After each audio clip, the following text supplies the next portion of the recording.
ये एक ऐसा अमर एलियन मॉन्स्टर है जिसे मारना नामुमकिन है, भले ही इसके शरीर के कई टुकड़े कर दिए जाएं। फिर भी ये बहुत तेजी से खुद को वापस जोड़ लेता है। इतना ही नहीं, इसकी स्पीड भी कमाल की है। बस एक ही पल में ये 10,000 मीटर की ऊंचाई तक पहुंच सकता है और इसके हमले का तरीका इतना खूंखार है कि ये जिसे भी खाता है अपने तेज दांतों से उसे पूरी तरह कुचल देता है। ये एलियन मॉन्स्टर जेनोफेज है। इसे शून्य के देवता कनल ने बनाया था, जो कि एकदम परफेक्ट और वफादार लड़ाके हैं। और ये कहानी है हाल ही में रिलीज हुई film venom the last dance की। जब से वेनम ने चर्च में अपने दुष्ट बेटे कार्नेज को मारा है, वो उसी रात सैन फ्रांसिस्को से भाग गया था। लेकिन उस लड़ाई में मारा गया डिटेक्टिव मलिगन अंत में अचानक अपनी आंखें खोल देता है। इसके बाद उसे इन्वेस्टिगेशन ब्यूरो के लोग चुपचाप ले जाते हैं, लेकिन पुलिस अभी भी मर्डर के इल्जाम में फरार वेनम और एडी को हर जगह ढूंढ रही है। फिलहाल वो दोनों मैक्सिको में छुपकर बोर हो रहे हैं और सोच रहे हैं कि ऐसे काम नहीं चलेगा। तभी एडी को न्यूयॉर्क के एक जज की याद आती है। उस जज ने मुझे न्यूयॉर्क भेज दिया था, सच में वो एक बेवकूफ है, मुझे उससे एक बार फिर बात करनी होगी। इसके बाद दोनों वहां से निकल पड़ते हैं, लेकिन रास्ते में अचानक उन्हें किसी जानवर के चीखने की आवाज आती है। खुद को एक रक्षक मानते हुए वे तुरंत उस आवाज को ढूंढने लगते हैं। फिर उन्हें एक अंधेरे गोदाम में कई सारे पिंजरों में बंद कुत्ते मिलते हैं। तभी उन्हें जमीन पर सट्टेबाजी की पर्ची मिलती है और वो समझ जाते हैं कि यहाँ कुत्तों का क्या इस्तेमाल हो रहा है।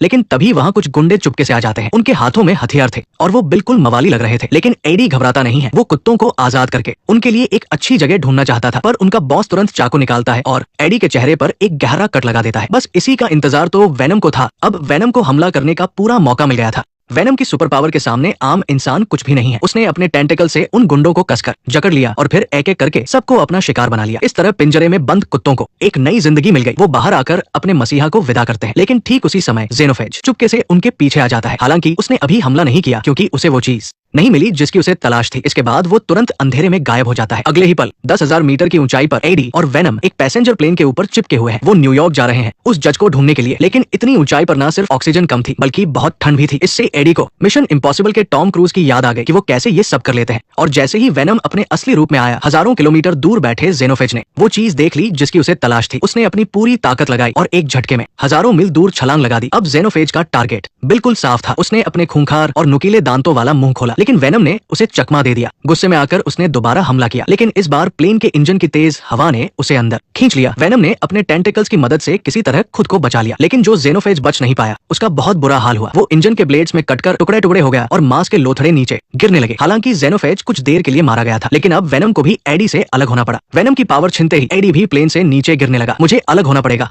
ऐसे जानलेवा और नाजुक मौके पर वेनम ने अपनी पावर से एक पैराशूट बना लिया, जिससे एडी सही सलामत नीचे आ सका। लेकिन उनके साथ गिरा हुआ जेनोफेज जल्दी ही फिर से जुड़ गया। हालांकि एडी उसके आसपास ही था, लेकिन वो उसे देख नहीं पाया। वेनम ने उसे जमीन पर आने का कारण बताया। असल में वो एक एलियन सिम्बायोट है, जो शून्य के देवता कनल के शरीर से अलग होकर बना है। देखा जाए तो वेनम कनल की ही संतान है, लेकिन उन्होंने कनल को धोखा दिया और उसे क्लिंटार नाम की एक जेल में हमेशा के लिए कैद कर दिया। इतने लंबे समय तक कैद में रहने के कारण वो बहुत गुस्से में है और उसने कसम खाई है कि बाहर आते ही वो हर एक ग्रह को तबाह कर देगा। लेकिन उसे वहां से निकलने का कोई रास्ता नहीं मिला, इसलिए उसने कई ताकतवर मॉन्स्टर बनाए और सही समय का इंतजार करने लगा। लेकिन जब से वेनम और एडी एक हुए हैं, कनल को आजाद होने का रास्ता मिल गया है। पहले पार्ट में जब एडी को चाकू से मारा गया था और वो मरने ही वाला था, तब वेनम ने सही समय पर उसके शरीर से जुड़कर उसकी जान बचाई थी। इस बचाव के कारण दोनों की जीवन ऊर्जा एक हो गई और इसी नई ऊर्जा को कनल कोडेक्स कहता है, जो उसकी आजादी की चाबी है। जब भी वेनम और एडी पूरी तरह से जुड़ते हैं, तभी उन मॉन्स्टर्स को कोडेक्स का पता चलता है। यही वजह है कि वेनम को अभी प्लेन से नीचे उतरना पड़ा। जब वो इस तरह आधे जुड़े होते हैं तो कोडेक्स एक्टिवेट नहीं होता है और कोई मॉन्स्टर उन्हें नहीं ढूंढ सकता। वो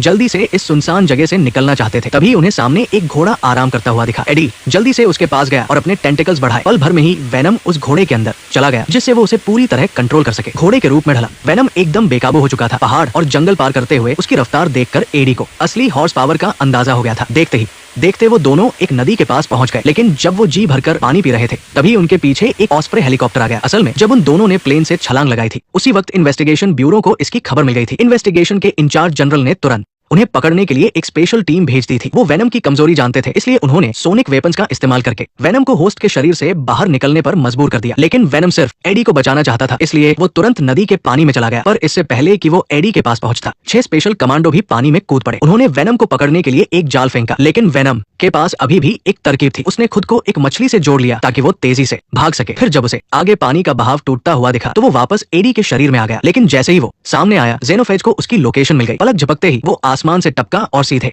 नदी में कूद गया। इससे पहले कि वो हमला करता, वेनम तुरंत वहां से भाग निकला। हालांकि वेनम और एडी तो बच निकले, लेकिन उन सैनिकों की शामत आ गई। ये एक ऐसा खूंखार एलियन मॉन्स्टर है जो इंसानों को जिंदा निकल जाता है। जब उसने देखा कि वेनम गायब हो चुका है, तो वह तुरंत वहां से चला गया। वहीं दूसरी तरफ एडी अब वेनम के साथ दोबारा जुड़ने की हिम्मत नहीं कर रहा था, इसलिए उसे नंगे पैर ही जंगल में चलना पड़ा। रास्ते में उसे एक भला इंसान मिला। जब उसे पता चला कि एडी न्यूयॉर्क जा रहा है तो उसने एडी को लिफ्ट दे दी। रास्ते अलग होने के कारण वो एडी को सिर्फ लास वेगास तक ही छोड़ सका। जाते जाते उसने एडी को कुछ पैसे और एक जोड़ी जूते भी दिए। लगता है उसने एडी को कोई बेघर भिखारी समझ लिया था। उसकी इस मदद के लिए उसे धन्यवाद कहने के बाद एडी सड़कों पर अकेला चलने लगा। जब वो एक कसिनो के पास से गुजर रहा था तो वेनम अपनी किस्मत आजमाना चाहता था, लेकिन जैसे ही वो अंदर गया मैनेजर ने उसे बाहर निकाल दिया। वजह ये थी कि उसके कपड़े होटल के ड्रेस कोड के हिसाब से नहीं थे। फिर भी एडी ने हार नहीं मानी, पर चाहे वो कुछ भी कहे। हालांकि मैनेजर को बेहोश कर दिया था, लेकिन एडी सीधे अंदर नहीं गया, बल्कि उसने एक अकेले सिक्योरिटी गार्ड को ढूंढा। गार्ड उस समय बाथरूम में था, पर जैसे ही एडी उसके पीछे आया गार्ड ने उसे जोरदार लात मार दी। सच कहूं तो मैनेजर को बेहोश करने पर एडी को थोड़ा गिल्ट हो रहा था, लेकिन इस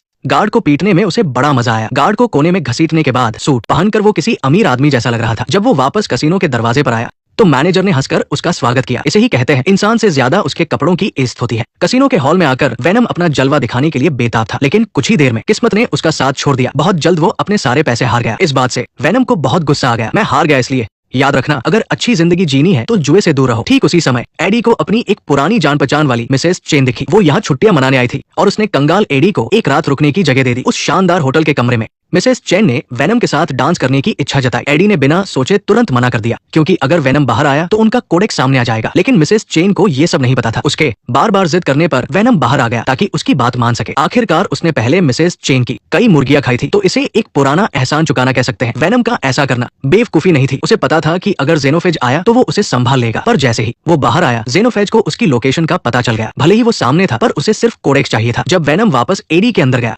तो जेनोफेज का टारगेट गायब हो गया और वो वहां से चला गया। पर उसके जाते ही स्पेशल टास्क फोर्स वहां आ धमकी। इस बार उनकी प्लानिंग और टीम वर्क बहुत जबरदस्त था। बस 10-15 सेकंड में उन्होंने एडी और वेनम को जिंदा पकड़ लिया। जैसे ही हेलीकॉप्टर उड़ा जेनोफेज भी उनके पीछे लग गया। जब हेलीकॉप्टर एरिया 51 पहुंचा तो जेनोफेज भी वहां छुप कर घुस गया। वहां पहले से ही कई सिम्बायोट्स कैद थे। वेनम को भी एक अलग सेल में बंद कर दिया गया। एक महिला रिसर्चर ने उसे तड़पते हुए देखा तो उसे दया आ गई और उसके दिमाग में एक आइडिया आया। उधर एडी को होश आते ही अपना एक पुराना दोस्त दिखा। ये वही पुलिस वाला मुलिगन था जिसे श्रीक ने मार दिया था। जब उसे यहाँ लाया गया तो पता चला कि उसके अंदर भी एक सिम्बायोट है। इसी वजह से उसकी जान बच पाई थी। जब वो दोनों बात कर रहे थे तभी जनरल गुस्से में वहां आया। उसे पता चल गया था कि अगर एडी या वेनम में से कोई एक मर जाए तो उनके अंदर का कोडेक्स खत्म हो जाएगा। इसलिए उसने एडी को मारने का फैसला किया और यही उस महिला रिसर्चर का प्लान भी था। पर जैसे ही वेनम बाहर आया जेनोफेज वहां पहुंच गया। इस खतरे के समय मुलिगन का सिम्बायोट सबसे पहले आगे आया। उसने वेनम को भागने का मौका दिया, पर वो खुद उस खतरनाक जेनोफेज का शिकार बन गया। रिसर्चर जानती थी कि ऐसे काम नहीं चलेगा, इसलिए उसने सारे बंद सिम्बायोट्स को आजाद कर दिया। जैसे ही जेनोफेज हमला करने आगे बढ़ा सभी सिम्बायोट्स ने अपने होस्ट ढूंढकर ट्रांसफॉर्म होना शुरू किया। कई सिम्बायोट्स ने एक साथ हमला किया, पर उनके होस्ट इतने ताकतवर नहीं थे जो उनकी असली ताकत बाहर ला सके। लड़ाई बहुत भयानक हो चुकी थी। तभी रिसर्चर की आंखों के इशारे पर एक हरा सिम्बायोट उसके शरीर से जुड़ गया। पलक झपकते ही उसने धारदार हथियारों का रूप ले लिया और जेनोफेज पर तेजी से हमला कर दिया। ये देखकर एडी को भागना ही सही लगा, पर जैसे ही वो ग्राउंड पर आया जेनोफेज भी तेजी से उसके पीछे आ गया। अब कोई भी उसे रोक नहीं सकता था। दूसरी तरफ जनरल ने हार नहीं मानी। उसने रॉकेट लॉन्चर उठाया, निशाना लगाया और सीधा फायर कर दिया। लगा कि अब ये लड़ाई खत्म हो गई है, लेकिन जेनोफेज का घायल शरीर फिर से ठीक होने लगा। ऐसे खतरनाक एलियन को हराने का कोई रास्ता नहीं सूझ रहा था। तभी उसने एक सोनिक वेव छोड़ी और दूर स्पेस में बैठे नल को इस जेनोफेज के हमले का पता चल गया। उसने तुरंत पोर्टल खोला और कई सारे जेनोफेज एरिया 51 में भेज दिए। ये देखकर साफ था कि भागना मुमकिन नहीं है। एडी बाइक पर सवार हुआ और जेनोफेज का ध्यान अपनी तरफ खींचने लगा। वहीं नीचे उड़ते हेलीकॉप्टर ने टारगेट लॉक किया और एडी के लिए वक्त बचाने की कोशिश की। आखिरकार दोनों के टीम वर्क से उसने जेनोफेज का ध्यान भटका दिया। जेनोफेज को सैनिकों को मारते देख अपनी जान की परवाह किए बिना जनरल अपनी गन से कवर फायर देते हुए घायल सैनिकों को बचाने आगे बढ़ा। पर इससे पहले कि वो वहां से निकल पाता एक नुकीली पूंछ ने उसके शरीर को चीर दिया। लेकिन ठीक उसी समय एडी और वो रिसर्चर एक साथ आए। जैसे ही बाइक हवा में उछली वेनम ने अपना हाथ बढ़ाकर हेलीकॉप्टर का पंखा तोड़ दिया और पीछे से रिसर्चर ने भी हमला कर दिया। इस तरह उस ब्लेड की मदद से दोनों ने एक बहुत ही जबरदस्त वार किया। जनरल और सैनिकों को बचाने के बाद वो रिसर्चर तुरंत वहां से निकल गई। पर जब वो वापस लौटी तो एक सोनिक वेव ने उसका हमला रोक दिया और उसका सिम्बायोट भी जेनोफेज का शिकार हो गया। लेकिन असली निराशा तो अभी बाकी थी। जब वहां और भी कई सारे जेनोफेज आ गए तो सबका लड़ने का हौसला टूट गया। फिर एडी और वेनम को पास में रखा तेज एसिड दिखा और वेनम को दुश्मनों को मारने का एक तरीका मिल गया। एडी उसकी बात समझ गया और बहुत भारी मन से उसने वेनम को अलविदा कहा। वो बेखौफ होकर प्लेन से नीचे उतरा और जेनोफेज भी उसके पीछे आ गए। जैसे ही वेनम बाहर आया उसने अपने शरीर से सारे जेनोफेज को कसकर जकड़ लिया और उन्हें एसिड के पास ले गया। जनरल ने ये नजारा देखा तो उसे वेनम का प्लान तुरंत समझ आ गया। जब वेनम एसिड शावर के नीचे आया तो उसने तुरंत एडी को दूर फेंक दिया। जैसे ही जनरल ने बटन दबाया वो खतरनाक और जला देने वाला एसिड पूरी तरह से वेनम के ऊपर गिरने लगा और इसके साथ ही सारे जेनोफेज भी उसमें जलने लगे। जब वेनम की हिम्मत जवाब देने लगी तब भी उसने अपना हाथ आगे बढ़ाया। वो अपनी बची खुची ताकत से एडी को उस खतरनाक एसिड की छींटों से बचाना चाहता था। उस तेज एसिड ने धीरे धीरे वेनम के शरीर को पिघला दिया जिससे नल गुस्से में चिल्लाने लगा।